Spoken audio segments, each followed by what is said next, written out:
Praise the Lord. Maraming salamat po mga kapatid na nasa Asian country. Maraming salamat po na nagkaroon tayo ng pagkakataon na mag-record sa iba't ibang country dito sa Asia. At ang mga kasamahan natin sa Hong Kong, maraming salamat po Bishop Evelyn. We have Pastora Dominga, Pastora Sonia, Pastora Glenda, sa mga buhay ninyo dyan.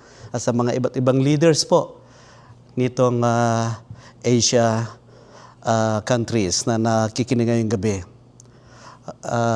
But before that, manalangin po tayo. Father God in heaven, we thank you for bringing us here in this connection. We may ask you, Father God, to intervene in every access, in every area, and every country who are listening, especially in Asia. Mangusap ka po sa bawat isa sa amin. We may ask your word to be with us. Just use me to be your mouthpiece, and that your word, Father God, may reach each one's heart. And we will receive, Lord God, from you tonight. Let your word speak to us, and that your name be glorified. Continue, Father God, even as I start. In Jesus' name we pray. Amen. Amen.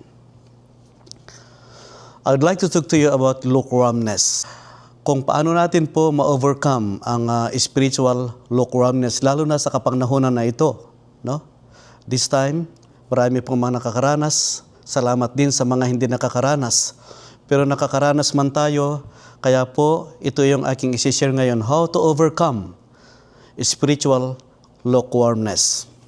At nakikita po ito sa aklat ng Revelation, Apokalipsis, Kapitulo 3, versikulo 15 hanggat po sa versikulo 18. Revelation chapter 3, verse 15 to 18. Hayanin niyo akong basahin. I know your deeds, that you are neither cold nor hot. I wish you were either one of the other. So because you are lukewarm, neither hot nor cold, I am about to spit you out of my mouth. You say, I am rich, I have acquired wealth, and do not need a thing. But you do not realize that you are rich, pitiful, poor, blind, and naked. I counsel you to buy from me gold refined in the fire, so you can become rich, and white clothes to wear, so you can cover your shameful nakedness, and salve to put on your eyes, so you can see. Ito po yung sinulat ni John na narinig niya sa sinabi ni Jesus. Lukewarm Christians, pagka i-define natin ito, these are the kind of Christians who sits in the views of the church. They believe the message of the gospel, but they are not engaging. They are not responding. But they believe in the gospel, but they are not responding on the word of God. No sacrifice, no even support, and they claim to believe in God. Ito yung isa na ito yung pagka-define natin, ito yung isa na nakikita natin sa mga lukewarm na Kristiyano. Kaya po ito yung sinabi ni Isaiah chapter 29 verse 13. Allow me to read. These people come near to me with their mouth and honor me with their lips, but their heart are far from me. The worship of me is based on merely human rules, and they have been taught. So this is a warning to every one of us today. Being lukewarm in our faith is a red flag, signaling that our heart is apathetic. If I say apathetic, dull. Pagka po, if you are experiencing apathy, kapatid, isa ito na walang concern sa isang bagay. So, take note po, dito sa verse 16, kanina na ating nabasa. So, because you are lukewarm, neither hot or cold, I am about to spit you out of my mouth. Again, when we see the word of the Lord Jesus Christ, I am about to spit you out, nagbibigay siya ng tsansa sa bawat isa. Para po, hindi mangyari. I am about means hindi pa niya nagagawa. Pagka yung word na spit you out of my mouth, isa po na salita ito na nire-reject tayo. Hindi niya tayo sinasagot sa ating mga panalangin. God can reject people's prayer. Can even not reach us. At hindi tayo sinasagot. Ito po ang application ng spit you out na ito.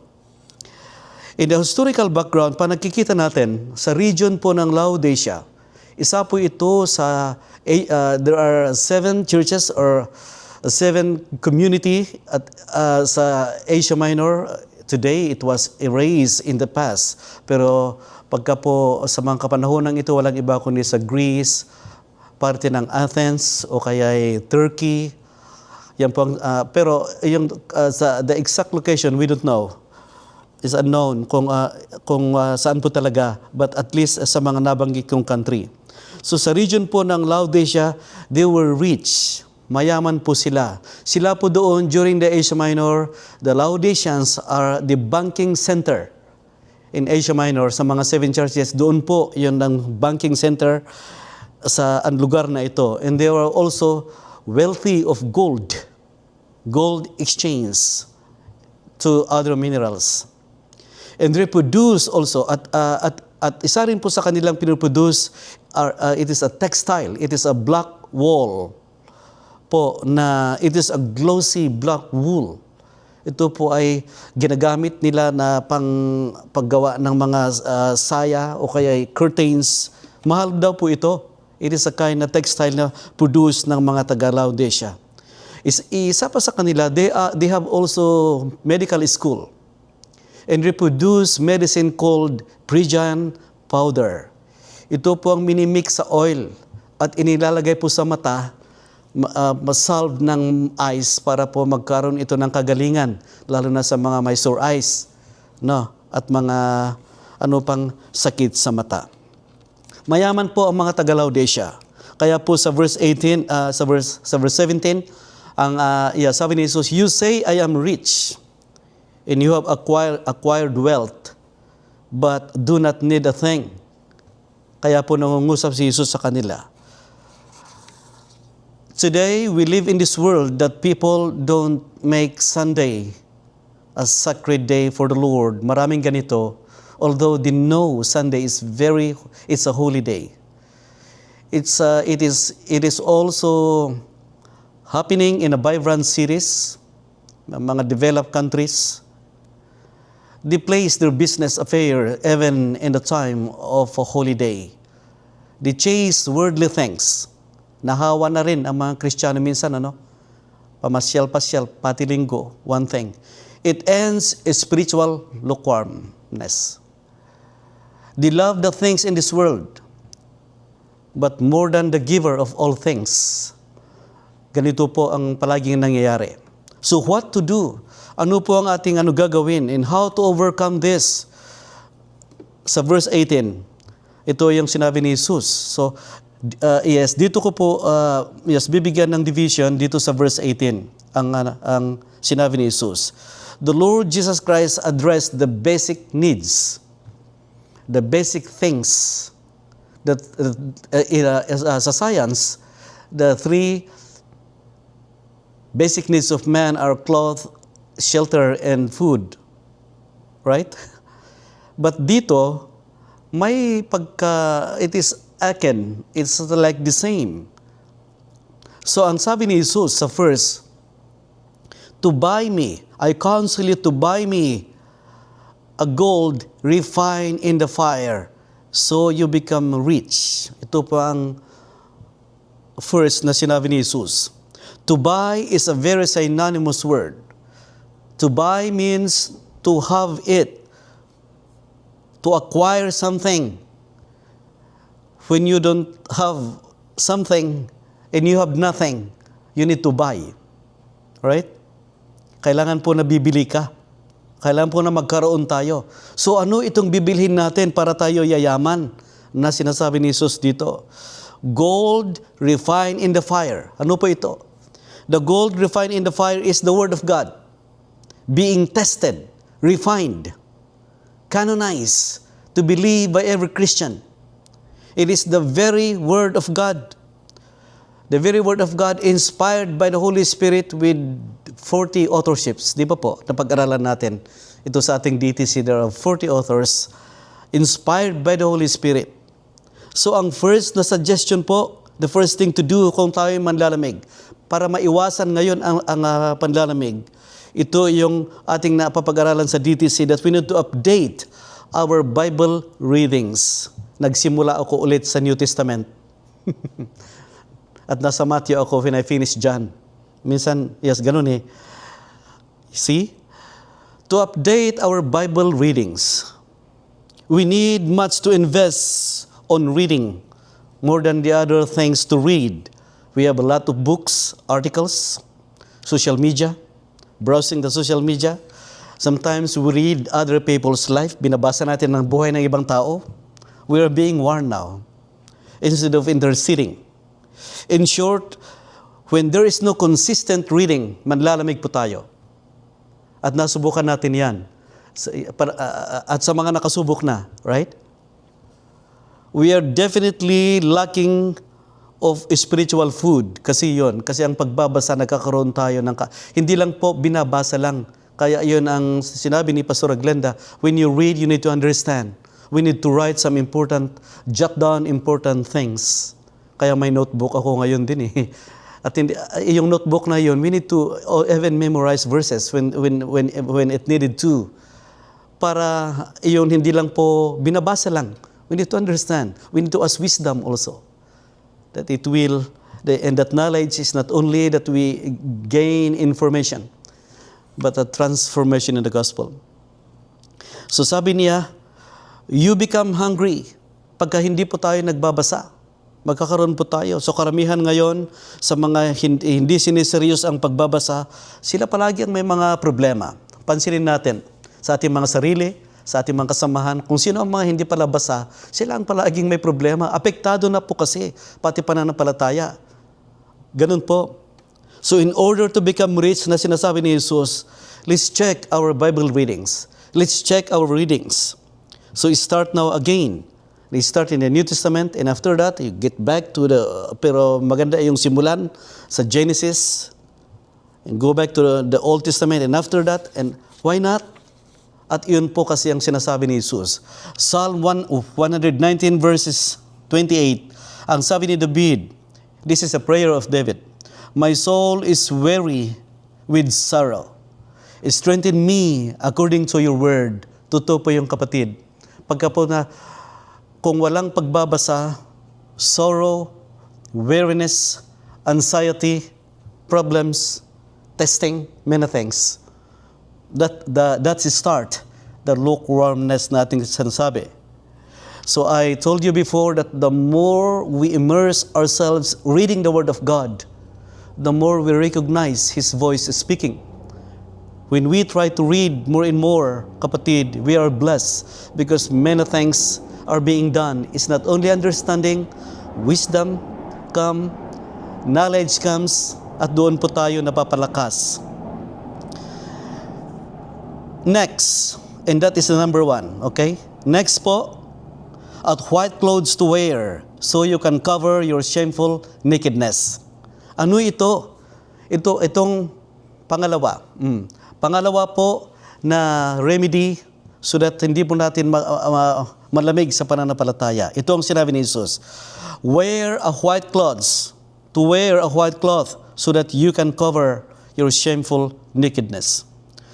Cloth are literally to cover us, to comfort us, so that we may not be exposed or naked in the surface. Kailangan po naman mag-comfort. To warm us when it is cold. That is how cloth, the necessity of it. When we sin, kung tayo po ay nagkasala, we feel discomfort to worship, even to approach God in prayer. Our spiritual cloth have stained. Namantsahan po yung ating spiritual na damit, yung dating robe of righteousness that we have received when He is Jehovah Shidkino, the Lord of righteousness. Kapatid, kailangan po, we are not comfortable pagka po na-stainan yung ating damit. Pagka po nadumihan ang iyong idadamit, it is not comfortable to wear it again. Wala tayong nakita na idadamit mo ulit yung soiled cloth na malabhan. Ibig sabihin, repeating the same sin, mistakes, again. God is addressing it to us even tonight. Kaya po, doon nalalamig ang tao. So ano po yung pangalawa? Kanina sabi ko, ang pagbabasa ay kailangan doon sa gold that refined in the fire. Number 2, this is the time to check out our spiritual garments. Ngayong gabi, i-check natin yung ating damit na spiritual, which is our salvation. As I said a moment ago, Laodicea are manufactured the glossy, colorful, and very expensive wool. Gamit po ito sa mga expensive houses. At hindi pa ako nakakita ng ganito. Pero at yun na nabibili sa mga Turkey area o kaya sa and even the Jewish land. It may not be enough to sustain their spiritual wealth to save them, maski mayaman sila. At ang sabi nila, hindi na namin kailangan. Pero mali ang mga taga-Laodicea. In-address ito ni Jesus. At this time, the world becomes so fashionistic, maski mahal at maganda bilhin. New fashion is competing all over the world market, if you see now. Wala na yung dating, kaya okay na rin po ang okay-okay minsan, ano? Tayo makabili ng okay-okay, wala pong problema. Basta maganda, basta okay, bagay. Okay, so the world is chasing all those things today. Pero ang sabi ni Jesus, unless we must wear white cloth, anong ibig sabihin nito? Spiritually means we need spiritual cleansing. We need we need to be purified again. We need purification. The need to surrender our hearts back to God in repentance. Repentance is always be the process to give us a new nature, new healing, new cloth, to renew our salvation. Maski matagal na pong born again, maski matagal na tayong Kristiyano, ito pong ina-addressa ni Jesus sa damit na ito sa mga taga-Laodicea. So ang sinabi sa Isaiah 61, verse 10, I delight greatly in you. My soul rejoices in my God. For He has clothed me with garments of salvation and arrayed me in the robe of His righteousness. As a bridegroom adorn his head like a priest, and as a bride adorn herself with the jewels. Kapatid, kaligtasan po itong damit na ito. Ito po ang spiritual na kaligtasan nating sinasabi. So kailangan po na i-check natin. If we need to repent and if we need to come back again for cleansing, and then why not? At sa kasunod, so you can cover your shameful nakedness. Ito po ang kanyang sinabi sa susunod na talata. Ibig sabihin, after we give ourselves and repent, the Lord cleanse us. The Lord washes our sins so that we may receive forgiveness and be forgiven. Yan po ang sinasabi. Pagka sinabing, it was our shameful nakedness, we are forgiven, magkaroon tayo ng relationship muli para mapabago. So, when did you last update the status of your salvation? This is the question. Kailangan natin in-update ang ating salvation. Baka po hindi natin alam kung ligtas nga ba pala tayo. O kaya baka naputol na. Baka naputol na. Spiritual garments of salvation must maintain to wear until He comes. Kaya po paragi itong ina-update natin. Many loves to go to the secular activities, but fellowship sa spiritual gathering, it is boring sa kanila. Sana walang naboboring sa mga ganito na spiritual gathering. Maraming naboboring, busy sila. And they become lukewarm po. Kristiyano, huwag magpadala ngayong gabi. We live in a world that sin is sanitized. I'll repeat, we live in a world today that sin is sanitized to reframe their personal interests and actions. Okay lang daw na mabuhay na walang sakripisyo. Okay lang na mabuhay na paminsan-minsan lang pupunta sa simbahan. Okay lang daw mabuhay na magbigay ng tithes ng isang beses. Okay lang daw siguro makipag-attend ng prayer meeting. Ganun ang tao. But Galatians chapter 5 verse 13, ang sabi dito, for you have been called to live in freedom, my brothers and sisters. But do not use your freedom to satisfy your sinful nature. True freedom is not a license to gratify your will or the will of the flesh. But true freedom is transformative in realities. Kailangan po malaman natin that happen in our life. Masaklap pati mga nakilala kay Lord, naging biktima po. We need to check our hearts again po. No. So sa pangatlo, at ito na po ang last na remedy para hindi tayo manlamig. And salve to put on your eyes so you can see. Jesus said to the Laodicean church, as I said a moment ago, that Laodicean church produces Phrygian powder. Sana po makakita ako nito, but I researched about it. It is kind of mixed with oil. The mixed with oil, it was an ancient remedy during their time to use as an ointment para po sa mga may sore eyes and eye irritation. Pagka po na-irita ang mga mata, ito po ang ginagamit. Salve, ito po, pagka-salve means ointment for a visual ailment. So ano ngayon ang ating iti-check para hindi tayo malamig? Number 3, ito na po ang last, to check our spiritual eyesight. Matthew chapter 6 verses 22 to 23, Jesus teaches us that the eye is the lamp of the body. If your eyes are good, your whole body will be full of light. But if your eyes are bad, your whole body is full of darkness. In this verse, Jesus is giving us two choices. If we want to walk in the light or walk in the darkness. So Jesus Christ is addressing eyes here, our spiritual focus. If our spiritual focus is healthy, our whole purpose body have good results. As a result po, pagka po healthy ang ating mga mata, kapatid, we have fully understand the will in the Word of God. Ano pa ang mangyari? We can even discern the direction of God in our life. Pangatlo, we can be aware to perceive the divine plan of God in our life. Yun po pagka bukas ang ating mga mata at maganda ang focus nito. But if our eyes, if our spiritual vision is begin to darken or dimming, ito po ay nagkakaroon ng